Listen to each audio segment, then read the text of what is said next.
this event is not about science. It is. It's not about medicine. It is. It's not about hospital, doctors. It's about the patients. And the patients here, the reason we all do what we do is because of the patients here. And the vast majority of people who are in this audience are patients. We want to thank all of you for the journey you've been going through with us. The fact that we're all still here. And the group keeps getting older, bigger, and we continue to have more survival. Thank you.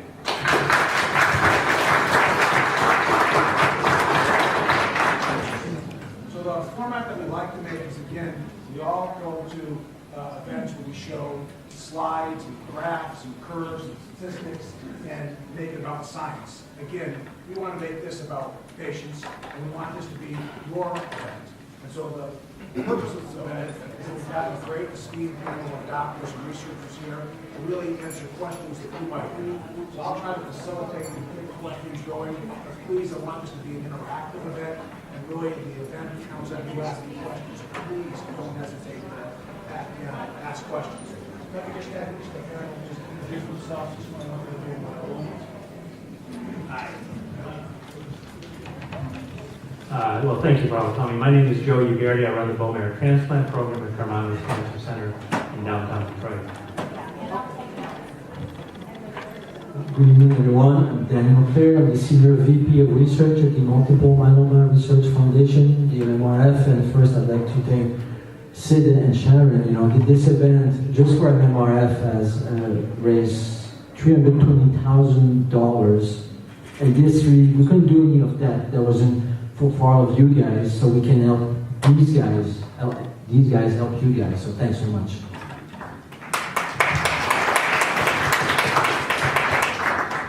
My name is Craig Cole, and I'm one of the myeloma doctors at the University of Michigan. Hi, my name is Ajay Chari. I'm Director of Clinical Research in the Multiple Myeloma Program in Mount Sinai, New York. I'll start with a common patient question I was actually asked today, which is, going through myeloma, all these new drugs and all these new things that happen. The one thing that patients hate the most is dexamethasone. And the question for the panel is, when are we getting rid of dex? Charlie? As you may know, the reason we started using less dex is actually a patient advocate. I think it's a really interesting story. So the dexamethasone, 40 milligrams, if you convert it to prednisone, is 200 milligrams. And so given that the median age or typical patient with myeloma is in their mid-60s, there's nothing else in medicine that we give 200 milligrams of prednisone to daily for 4 days. So there's a patient that asked, why do we still do these when we have these new drugs? And he championed a randomized study comparing Revlimid or lenalidomide with weekly dex versus the 4-day pulses. So I know once a week may not be better, but this is where we came from. And it's a testament to all the drugs that have been approved that we've gone from 4 days to once a week. There are some steroid-sparing regimens. I think we do try to also use less than 40 milligrams for people who are over 70. But I think to get further, I'm sure one of the things we're going to talk about more down the road is CAR T and how exciting that is. That's one place where we don't use steroids because steroids actually destroy the product. So I think there's really exciting work coming ahead. Unfortunately, dexamethasone still does kill myeloma cells, and it actually potentiates the activity of some of the drugs that we currently have. So as these newer drugs get moved further and further up front, we'll probably be seeing the dexamethasone starting to fall further and further out.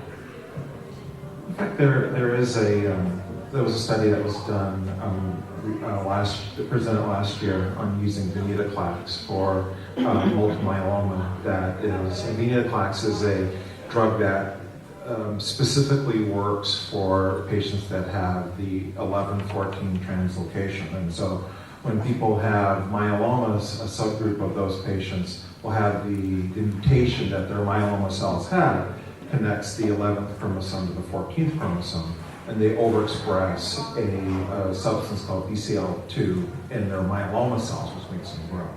And there was a study that was done using a BCL2 inhibitor, which really downregulates the exact problem that is wrong with those myeloma patients that have, or their myeloma that has the 11-14 translocation.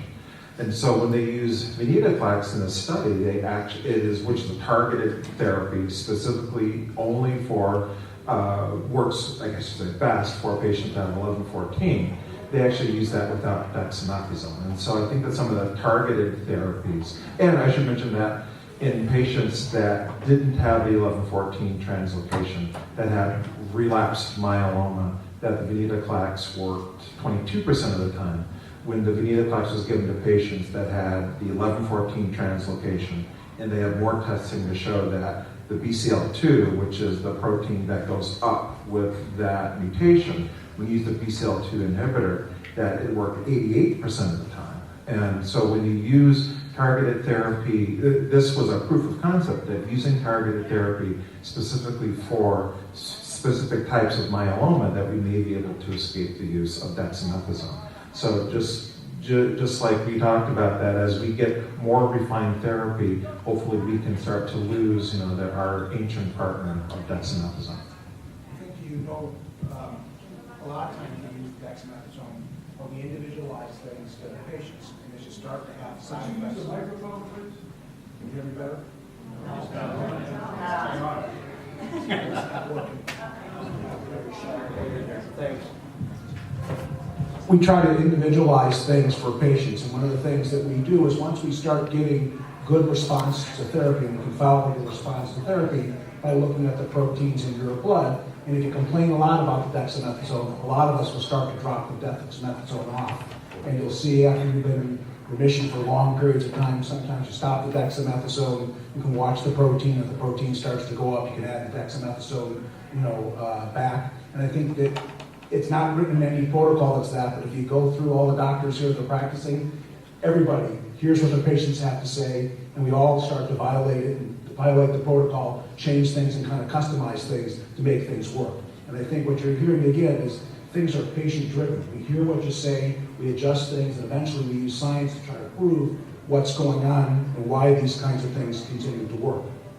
The other thing that was just brought up is that there was something called CAR T cells. And that's really something you're going to hear more and more and more about. So maybe Dr. Birdie, if you could just explain what CAR T cells are, and then the panel can talk about what we think that role is going to be in myeloma. Thank you, Jeff. So CAR T cells are recently approved by the Food and Drug Administration, actually for the treatment of acute lymphoblastic leukemia. So they are here. CAR T cells are now available for certain diseases. Right now, ALL, and probably will get approval in the next few weeks for diffuse large B-cell lymphoma. So what CAR T cells do are we take your own cells out of your body. We send to a manufacturing facility. It takes about 2 weeks to grow these cells. And into these cells, they transduce those cells with a virus that puts on that cell surface an antibody that actually binds to and helps that cell kill tumor cells. So these cells are grown for 2 weeks. They're sent back to the institution where that patient is. Then the patient gets some chemotherapy before the cellular infusion. The cellular infusion, which goes in, again, these are the patient's own cells which target the cancer cells. So for ALL, as an example, the cells target the ALL cells. Those cells go into the patient, they expand like crazy. They bind and kill off the cancer cells that they recognize. So it's approved for B-cell ALL, one of the most common cancer in children. It's probably going to be approved for diffuse large B-cell lymphoma. Having said that, although this seems like great therapy, which it is, there's a lot of toxicity involved to it. There's 2 specific toxicities that occur after the infusion of the cells that can be quite difficult to treat and does require a hospitalization. So again, it takes about 2 weeks to grow these cells. The patient gets the cells after he gets some what's called lymphodepletion chemotherapy. The cells go in, expand, and do their job. And some patients have lived with this therapy after relapse for ALL for over 6 years right now. So it might be a cure for ALL. It might be a cure for diffuse large B-cell lymphoma. We don't know that. The data on multiple myeloma has been encouraging, still very preliminary, but the concept is the same. They're targeting antigens in multiple myeloma cells. So the most recent report out of China actually was very, very successful in patients with multiple myeloma. Many of us are worried it was too successful because we need to reproduce that type of therapy. So that's a lot of the current studies are trying to target myeloma cells using CAR T cells. So its role in myeloma is not yet known yet. It's been approved for acute lymphoblastic leukemia, patients who relapse. And in acute lymphoblastic leukemia, it's put 90% of those patients back into remission, even some patients who failed sibling donor, unrelated donor transplants. So it's going to be very good and exciting therapy. And one of the problems with it, just as a society, is the manufacture of the cells alone for ALL costs $475,000.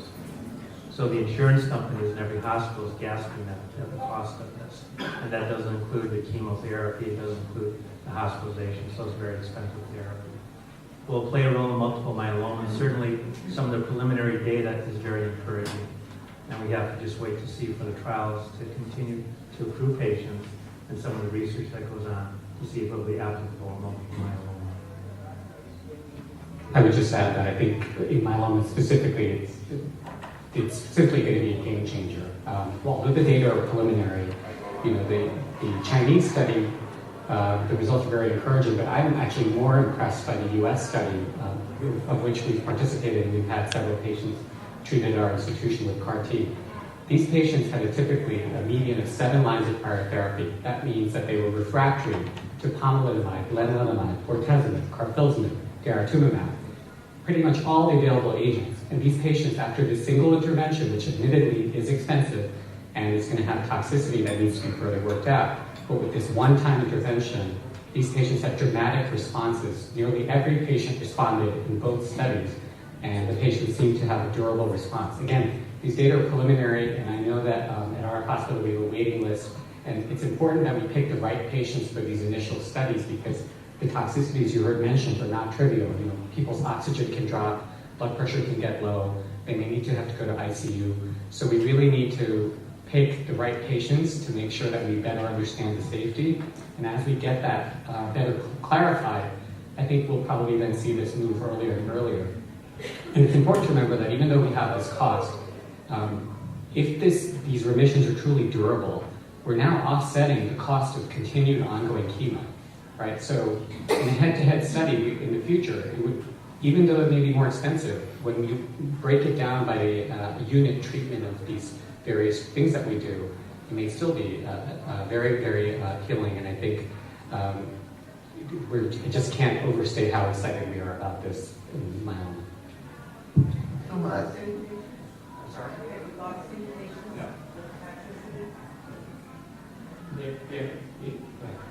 In other diseases like ALL, there were some significant concerns, particularly neurologic concerns with swelling in the brain called cerebral edema, and some of those studies even had to be halted.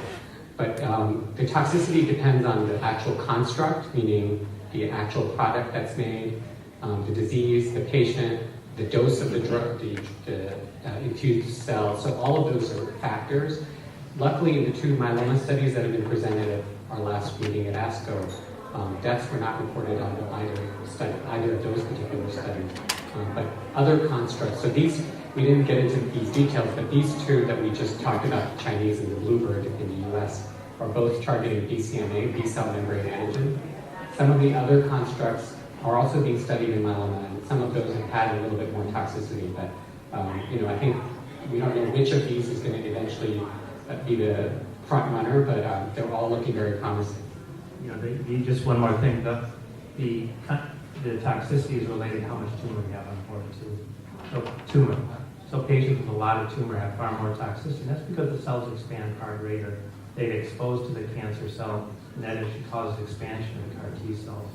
So in acute lymphoblastic leukemia, as an example, where we have a little bit more data, the cellular expansion of CAR T cells cause a lot of the toxicity. So it depends what state of your disease causes some of the toxicity. I think what's the unbelievable thing is that when I first came to this meeting, I think 4 years ago, we didn't say anything about the immune system in myeloma. I mean, there's nothing.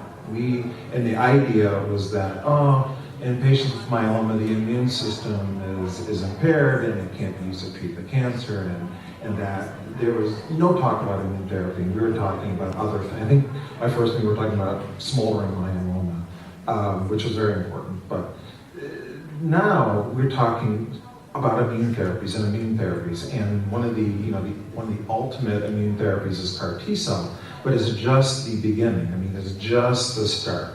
So today, the CAR T cells are telling us that we can use patients' own immune systems to fight the cancer, and it actually works. And that the proof of concept keeps going over and over and over again with the CAR T cell, with the use of the checkpoint inhibitors for myeloma, which helps the immune system find the cancer. And as this gets more refined, CAR T will be part of the immune toolbox that we will use to treat myeloma. So is everyone going to get CAR T cells in the future? No. Are we going to be able to identify which patients need the CAR T cells because their myeloma is that bad, and identify those patients whose immune system don't need to be genetically altered, and we can use our own immune systems to fight myeloma. And so I think it's going to be part of the arsenal of therapy that we'll have. And one thing that we probably need to do is to be able to know who to treat with what drug, because myeloma is a diffuse disease. I think that I had this epiphany about last weekend. I freaked out. I talked to my wife, I said, honey, this is crazy. Why does lymphoma have 23 different types of lymphoma? They have all these names for lymphoma, and myeloma is just myeloma. That's crazy. We can't have that. We should have everyone has a different type of behavior of their disease. Everyone has a very unique story when they have myeloma. And to just say myeloma across the board and using one induction therapy is insane. We need to be able to refine the types of myeloma that people have and be able to know how aggressive to treat and how with the least amount of treatment we can get away with, and how to use the immune system in that construct. And my wife said, go to sleep. And you touch on something very important, Craig, and it's part of work we've been doing. You almost didn't say the word, but you almost said it, precision medicine. So at MMRF, we've been leading a $40 million study called Compass. And through that effort, we've actually figured out there's at least 12 different subtypes of myeloma. And you've heard about venetoclax, but there's a subtype called 1114 that seems to be more responsive to it. There are different subtypes that may be more responsive to other targets. The worst of the worst group we found in our studies is a subgroup of the 414 patient, and we found out that there's an alteration for which there's a drug in the clinic for other cancers. So I think you touch on something very important here, and something we'll discuss more today. And going back to the CAR Ts, as a patient advocate, and you've heard this, there's still toxicities to be worked out, and sadly, these trials that are ongoing, they can enroll only a small number of patients at a time to figure out these toxicities. And so CAR T will be part of the arsenal in the future, but there are patients, maybe even patients here today, would love to have access to a CAR T, but don't. And they get desperate, they get hopeless sometimes. What can we tell these patients outside the CAR T, and maybe related to immune or not? Let's not forget, by the way, that the IMiDs, the immunomodulatory drugs like Revlimid and Pomalyst, are also immune modulating drugs. So the first immune drug. So it's not a new thing for myeloma, but we tend to forget that. But so going back to what I just said, what can we tell these patients here, who maybe are looking at the CAR T and say, shoot, I cannot get onto these trials? Maybe Ajay? We certainly are really excited, but as I said, if we don't put the right patients on these studies, it may jeopardize the entire program for all future patients. So the great news is that the same approach of CAR T, where you're taking the patient cells, modifying them in the laboratory and putting them back, you could kind of recapitulate that with an off-the-shelf product. So there are antibodies that are being developed targeting, for example, the same protein I mentioned, BCMA. There are antibodies that are called bispecific or T-cell engaging antibodies, and these are kind of forked antibodies where half of it goes to the BCMA target on the myeloma cell, the other half brings immune cells in proximity to the myeloma. It kind of is doing what CAR T is doing, but the benefit of these antibodies is it's ready to go. It's off the shelf, there's no preparation. It's challenging to actually even get patients that are eligible for CAR T through that waiting period for the product, because we're looking at it's tricky because your numbers have to be going up to be eligible for a clinical trial, right? So if your myeloma is in remission, you're not eligible. So you need to have disease that's getting worse, but not too worse that you're not going to be able to wait for the product. So it's a very tricky balance. And for those patients that either are unable to get into a CAR T or can't wait those 2 weeks, 3 weeks, these other products are also very encouraging with preliminary data from ASH showing also very exciting activity. And we may be able to use those as a leverage or a bridge to getting to CAR T or other therapies. So I think there's a lot of excitement, even other than CAR T, there are other approaches that are being explored. So definitely stay tuned.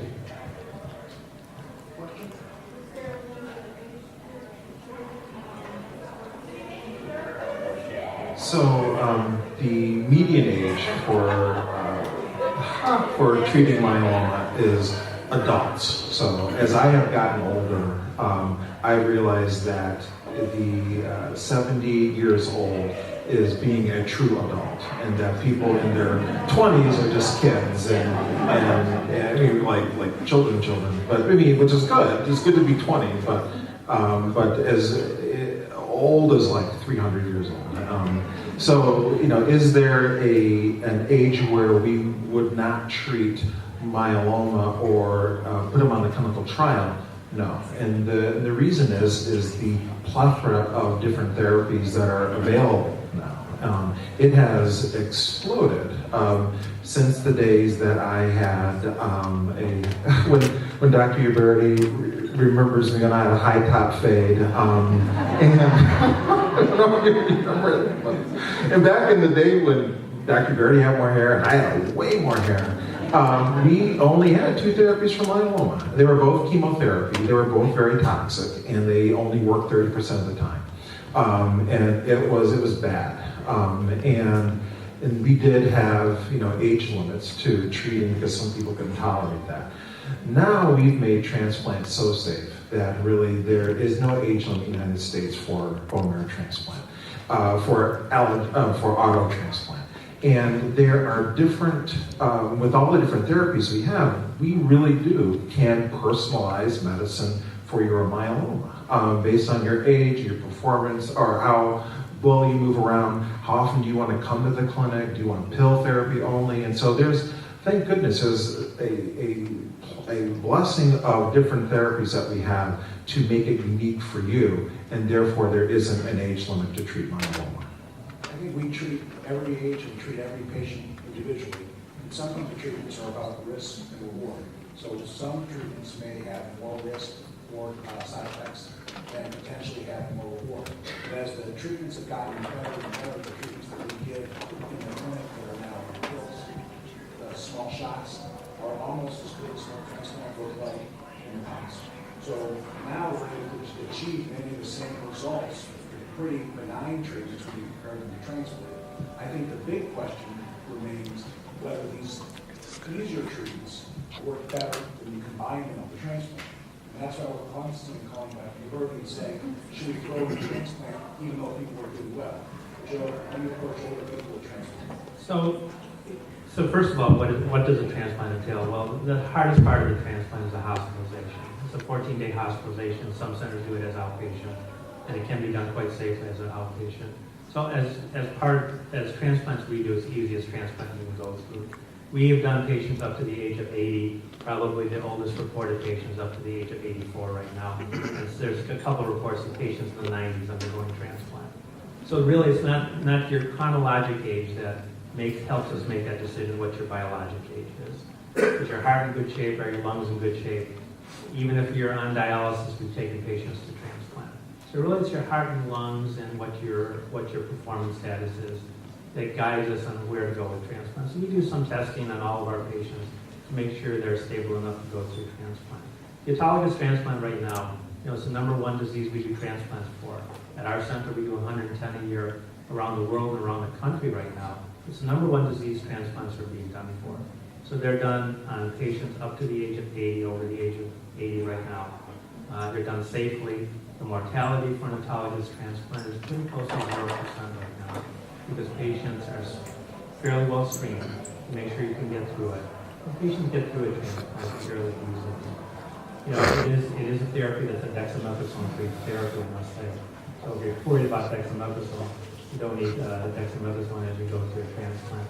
So, but the point I make with that is that it does spare you from some of the other toxicities of some of the other drugs.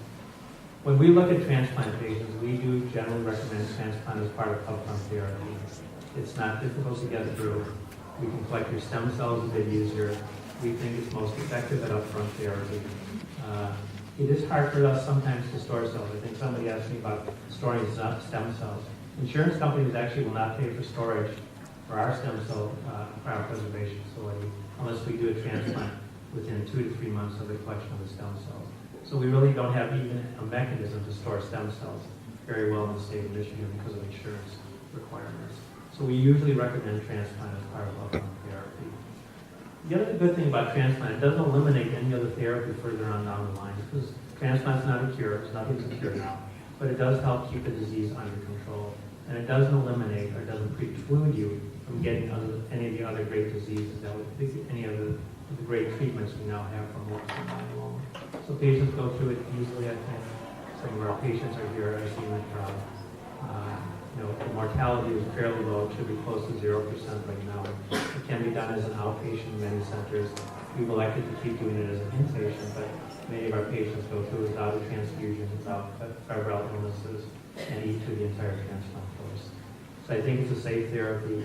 I think it can be done as part of upfront therapy for multiple myeloma, and that's our current recommendation is for most of our patients. How long does it last? Well, if we look at it, we recommend usually Revlimid as maintenance therapy. Revlimid is being used in many, many studies and many, many situations. The average time that the disease stays under control right now is about 4 to 5 years. That's with the transplant and with post-transplant Revlimid. That's the average. That's kind of what the median disease-free survival is. That is before you need treatment beyond for some progression of the disease. So that's what we're hoping for in our future transplant. I just wanted to add a brief word about the treating the older patient as well. I mean, I think it's important to remember in myeloma, fortunately, it's a relatively chemosensitive disease. So when we have somebody with high calcium, the CRAB symptoms, calcium, renal, anemia, or bone disease, even if it's an older patient, those symptoms can be reversed with treatment. So if we don't treat older patients where the median age, as you heard, is 65 to 70, my youngest patient was 18, and the oldest patient over 100. So when you have such a heterogeneous disease, if you're only going to treat younger patients, you're basically excluding a large segment of the myeloma population. So I think it's important to treat older patients. I think it's also important to assess not only their age, as you heard, but their kind of physiologic age. I don't think we put Jane Fonda in the same class as somebody who's in their 50s with multiple organ problems. So there's aging well and aging poorly. And then the last point I think that's important is as a patient, if you are particularly an older patient, but really for everyone, we published, for example, at our institution, we looked at about 250 patients over the age of 70, and the people who did the best actually got 3-drug therapy. They didn't get the 3-drug therapy that we give with younger patients. We didn't give them twice-weekly injections and multiple days of steroids, but we gave them lower doses, and they did just as well, and they did remarkably well.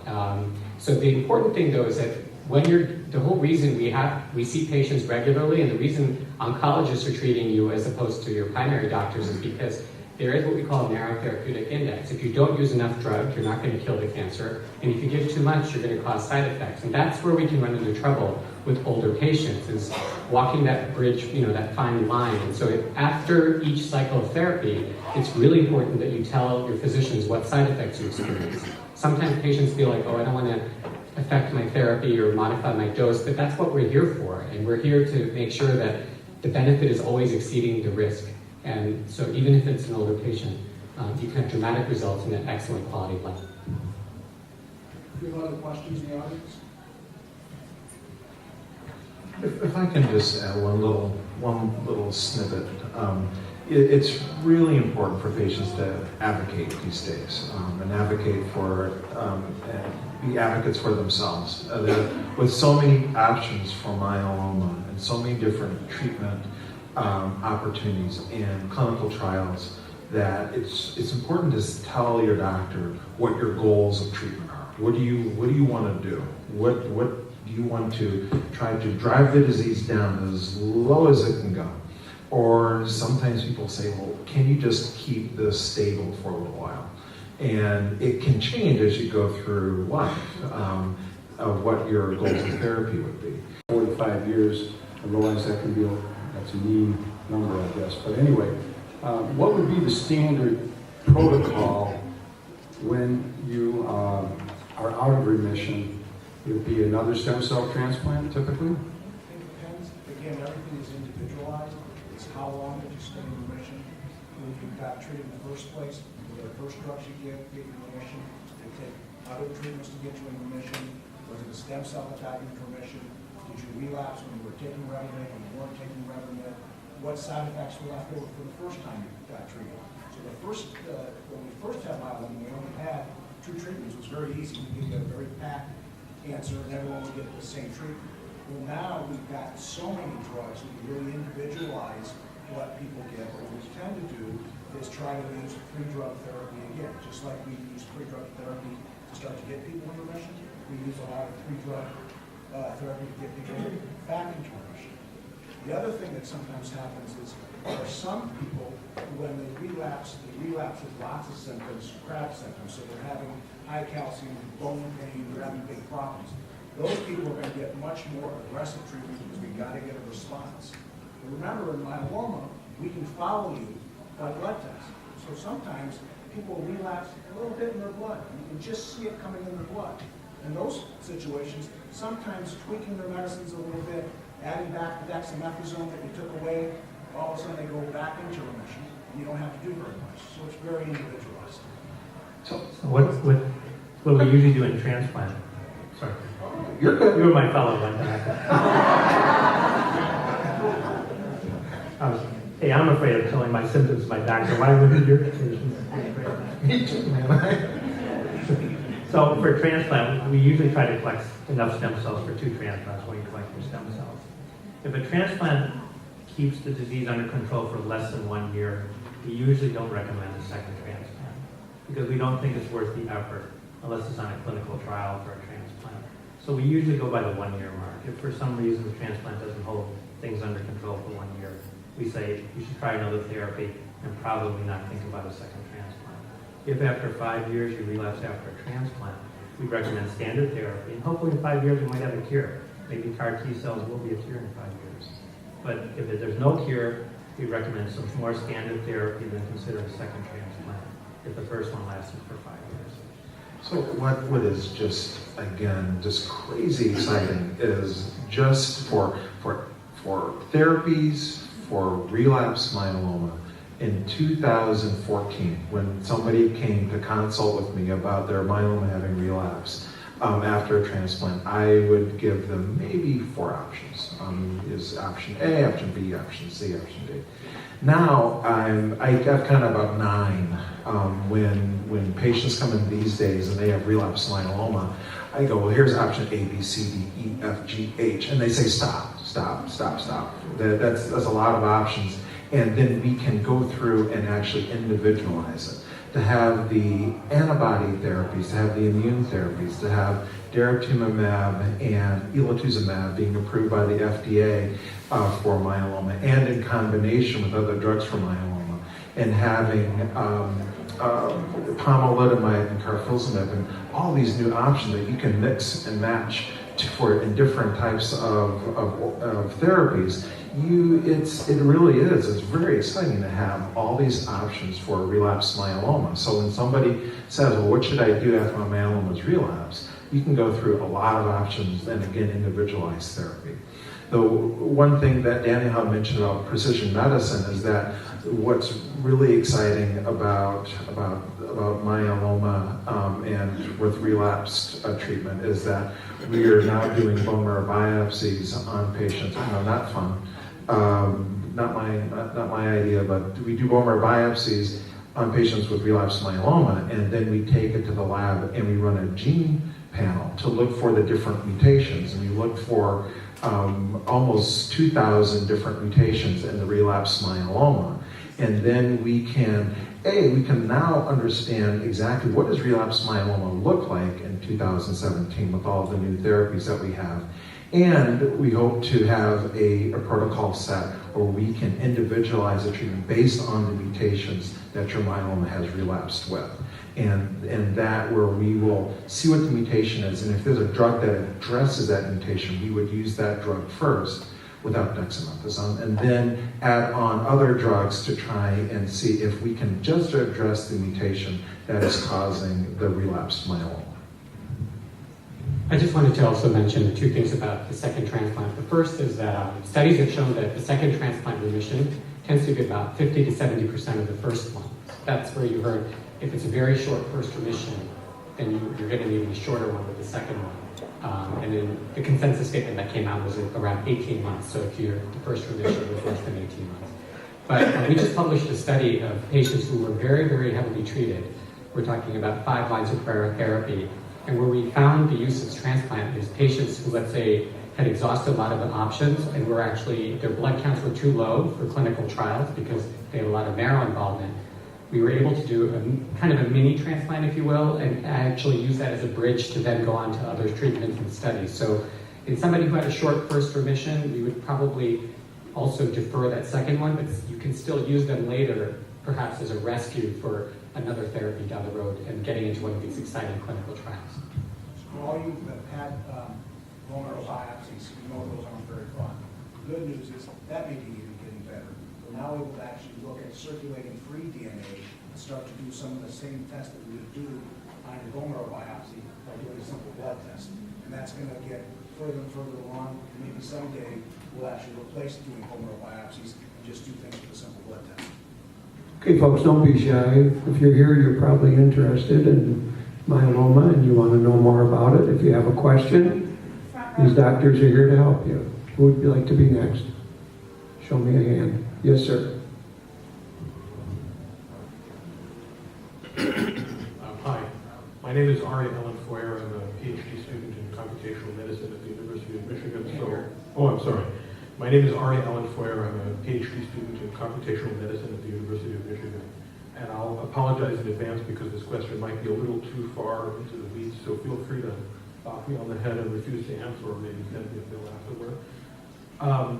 My mother was diagnosed with multiple myeloma in December, and my question is, for patients who are freshly diagnosed and go through induction therapy with a triple cocktail, followed by autologous transplant, and who do not achieve complete remission, they're very good partial response or something in that range.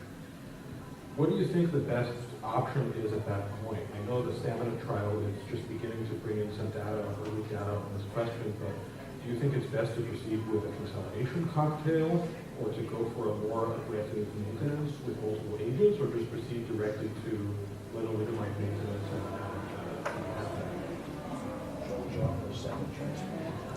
If she's responded or disease is under control, we do recommend that just maintenance lenalidomide until there's evidence of true progression. But the studies have showed about transplant, it makes no difference if you're in a CR, a VGPR, or a PR in terms of the benefit of lenalidomide. So it does appear, this is just subgroup analysis on the trials, that doesn't matter as much as we thought it would. So we do recommend lenalidomide maintenance at that point. Certainly you can try more aggressive therapy, go on clinical trials. There is some side effects of lenalidomide maintenance that you have to be careful about. But that's our current recommendation when we see our patients in that sort of situation, like you were suggesting. So I think it's a complicated question because we kind of need to know a little bit more about the biology of that patient. So what is causing that residual amount of disease to be detected? Is it because, for example, we looked at our patients who had smoldering myeloma as a prodrome to active myeloma.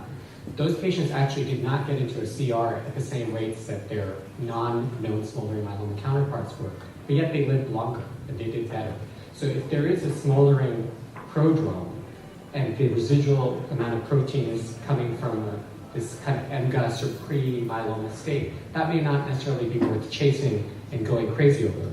However, if this is reflecting a patient who started with high-risk disease, and that's why we're not getting to deeper remission, that patient may benefit from more intensified therapy. So this is an example why we really do need precision medicine, because even the same patient, if we didn't know the baseline genomics, the baseline smoldering, if all we're presented with is the data today from this transplant, our treatment approach might differ based on where they started. Symptomatic and then standard risk cytogenetics, RISS stage 2. Yeah, so I think with that said, as you're probably aware, as our treatments are getting better, our diagnostic technology is getting better, right? So with especially these new techniques called minimal residual disease, where we're able to pick up 1 in 10 to the 6, 1 in a million, 10 million cells, people who we used to think were in complete remission are now, we know, detectable disease. And so there's this constant kind of arms race. Our treatment gets better, so our diagnostic technology gets better, so we can pick up more disease. So then we're going back and forth. There are studies suggesting, these are not randomized phase 3 yet, that double therapy, double maintenance therapy may be helpful. So typically you've heard about the benefit of lead maintenance from 2 large randomized studies, but some single institutional studies are suggesting that a proteasome inhibitor with and it concomitantly double maintenance may help us get to 0. Yeah, we were looking at lenalidomide with exacerbate maintenance was the thing we were thinking about. Thank you. You know, what I think what is really exciting about myeloma research is something you mentioned about the stamina trial. And so, and what the stamina trial was before the stamina trial, I was one of the believers that, you know, big guns, go in, you know, as much therapy as possible. And I was a big consolidator. And when someone, after transplant, I gave consolidation therapy because the individual studies, if you look at them, seem that it favored doing consolidation. And so then the meeting, it was in San Diego, and so I'm eating sushi in San Diego, and I'm just like loving it, and thinking that my way is the best way of consolidation. And then we find out that they did a randomized trial where everyone got U.S. patients, one of the largest U.S. patients with myeloma that we've had. Everyone got induction therapy, everyone got transplant, and then they were randomized to 3 arms. They were randomized to one arm that was straight to Revlimid maintenance after having transplant. The other one was consolidation with RVD, our standard induction therapy, and the other one was a second transplant. And so I'm eating my sushi thinking, hey, you know, consolidation, as I thought, is going to be the winner. And so my jaw dropped when I saw that no, actually there was no difference between the 3 groups, and that you could go, if you looked like those patients, that you could go straight to lenalidomide maintenance instead of going through consolidation therapy. And so literally I got back home, got off the plane, unpacked, and then started to go directly to the maintenance therapy instead of using consolidation. Even though it's very individualized to make that decision, I had undeniable evidence that could allow me to change my decision making and actually make it safer for patients. And that's why it's so important to be enrolled to look for clinical trials, because it is constantly pushing the envelope forward and helping us treat myeloma better. I think the moral is that more treatment's not always better. And because you can give more treatment doesn't mean that you should give more treatment. And sometimes you don't get the results that you think. We just take a second. Dr. Zonder was busy seeing patients. We've got him here for a second. Just introduce yourself, what you do with myeloma, and then we'll let you take a couple questions. Sorry about being so late. So I'm the non-transplant myeloma doc at Kermanos, and we have a large clinical research program in multiple myeloma and amyloidosis, and we see also pre-myeloma conditions like monoclonal gammopathy or smoldering myeloma, and actually have had the opportunity to work pretty closely with all these folks up here, and feel very fortunate to have them as colleagues. So, Any questions? Any questions for Dr. Zonder? Well, people are thinking. I would add, and I think you're absolutely right. I mean, I think there are. I think the most standard thing across the board at this point is to move to maintenance therapy after high-dose therapy. However, there are occasional patients who, you do need to take an individualized approach. Sometimes a patient is his or her own sort of control, meaning if you're paying attention to what you know about the patient already, in terms of how did they respond to their pre-transplant induction, and then how did they respond to transplant, what kind of side effects did they have. There may be circumstances where if you're not happy with the additional gain or lack of gain after high-dose therapy, but you were really happy with the way things were going before, maybe you do a little post-transplant, consolidation, or at least start some, see how it works, and then make a decision about the timing of maintenance therapy. I mean, I think there is a lot of room for individualized treatment, but the emerging principle of not over-treating patients, because patients are on therapy for so long, the duration of therapy may be more important than the intensity of therapy. In some patients. I don't want to See, this is a fight that I wanted to pick. I'm so glad that you mentioned that. This is all a plan to pick on Jeff. So, because my brain is actually kind of switched around a little bit.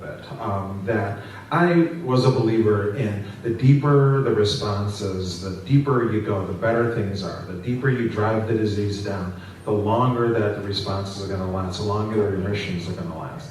And then when I was looking at the trials that have had some of the best long-term results, it seems like it is maintenance therapy, not the depth of response, but maintaining, getting that iceberg, boiling it down to a little ice cube, and then maintaining that little ice cube for as long as possible, and keep the patients, myeloma under control, so that when they go to Australia, that they don't die of myeloma, they die of a shark bite, and that the shark says, "Wow, that tastes like Revlimid,"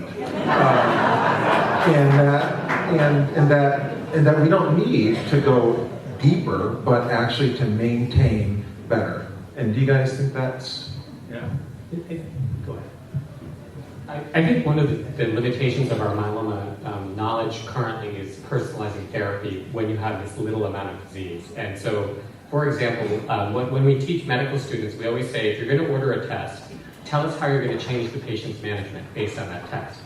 And if you asked us right now, what do you do with a minimum residual disease test? If it's positive, how do you change? If it's negative, we can try this. But if you were to speak about that, there's no evidence-based data to say, and I think we should get there. I would love to see the time where somebody who's low risk, minimal residual disease negative, is actually told you can stop maintenance therapy, right? Because I think we would all like to see that. Why are we treating everybody like this big wastebasket myeloma when there may be patients who don't need that indefinite therapy and will do perfectly well? The flip side would be, do we have evidence that if you're minimal residual disease or very good partial response, that the intensified therapy, does that translate into better outcomes? Because right now, the limitation of our work, and you as a computational biologist should understand this, is that people who have better remissions do better. But that's circular logic, right? That's basically saying the lower amount of disease you have, the better you are. Well, we know that because that just means you probably have better biology. But what you're really asking is a prospective treatment modification, and unfortunately, we do not have good clinical trials today to answer your question. So we're just kind of dealing from the side of our pants, which is that if it's a high-risk patient, maybe be more aggressive. If it's somebody who's tolerating therapy well and your hope is to try to get them to a CR and then maybe at that point de-escalate. But there's no standardized right answer. There was a cohort trial on this that just came out last month that I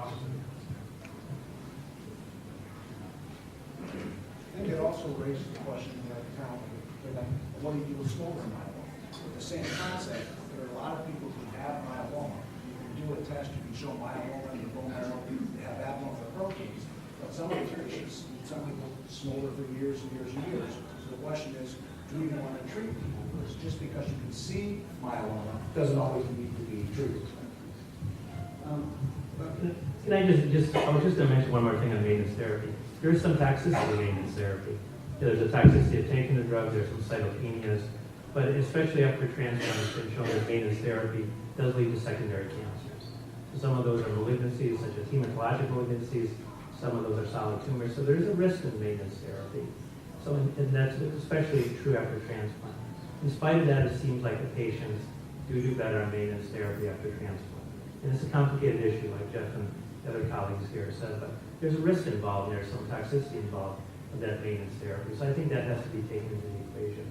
You know, we have a long discussion with our patients about this risk of secondary cancer. And that's a tough one for patients. I think that they may develop another cancer because they're on maintenance therapy. But again, even in spite of that, they do seem to do better. There was actually, so the topic of smoldering myeloma was just brought up, and you know, what smoldering myeloma is, by definition, specifically, you have enough plasma cells in your bone marrow to meet the diagnosis of myeloma, but you don't have any actual symptoms from it, right? And so it's kind of a two-part question. The first, the two main things, well, the one main thing that I do when I'm referred somebody that's suspected of having smoldering myeloma is making sure that they've actually had the testing done to confirm that they have smoldering myeloma. And so the leading ways that we miss that, we miss two things. We miss skeletal disease that isn't picked up by plain x-rays. Right, and so more advanced imaging techniques are available. MRIs are actually now part of the definition of myeloma, but also PET CT scans are extremely helpful. And so we make sure that we actually have good high-resolution skeletal imaging. That's one. The other thing is, and this is in my own practice, I always ask the right questions and do the few tests that are needed to appropriately screen for another disease called amyloidosis, which does not have the traditional myeloma findings of bone lesions, does not necessarily have anemia, certainly doesn't have high calcium levels and those kinds of things, but definitely requires treatment right then. And so even if symptoms are minimal, if you've proved somebody has amyloidosis, they need to be treated. So the first thing is making sure that they don't actually already have something that needs treatment. And then the next thing is, once you've done that and you've confirmed that they really just have smoldering myeloma, the current standard in that situation right now is observation with monitoring. Monitoring is usually, I think there'll be different answers up here, but most people would monitor every 2 to 4 months probably. And that's with blood work and maybe urine tests. We do, and I think all of the centers here, have studies, trials, examining the value of therapy starting earlier, and I'm highly in favor of exploring that. There's definitely a school of thought that hitting myeloma earlier, before there's been all sorts of accumulation of genetic and molecular hits, might be the most vulnerable period of time to hit it.